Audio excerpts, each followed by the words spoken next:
countries to send observers to Zimbabwe during the upcoming elections. International Relations Minister Lindiwe Sisulu interacted with Zimbabwe's Foreign Affairs Minister in Mauritania last weekend to get a briefing on the state of readiness of the country. Now, while Harare has given SADC assurances that it's all systems go, MDC leader Nelson Chamisa has raised some concerns about preparations. SADC Troika in Angola gave Zimbabwe election preparations the thumbs up, and the foreign affairs ministers continue to engage each other ahead of the July 30 polls. We are assured by the Minister of Foreign Affairs in Zimbabwe that Zimbabwe was on track, and everybody was quite satisfied about the progress that was being made in Zimbabwe towards election.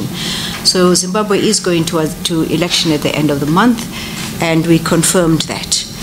Zimbabwe's opposition leader says Zimbabwe's Electoral Commission should withdraw all printed ballot papers until all parties agree or the election will be stopped.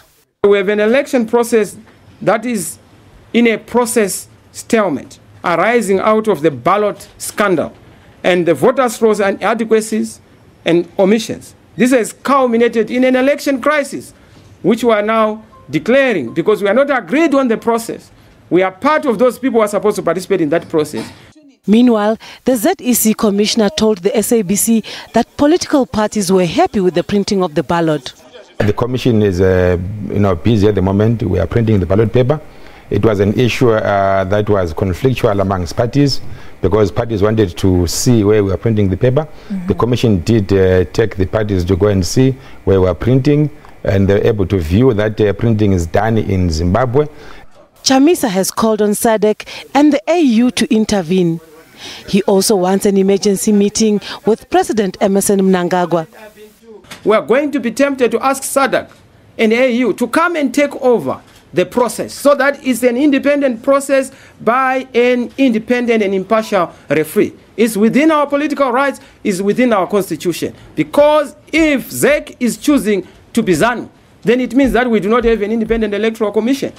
More than 23 presidential candidates are contesting the Zimbabwe elections.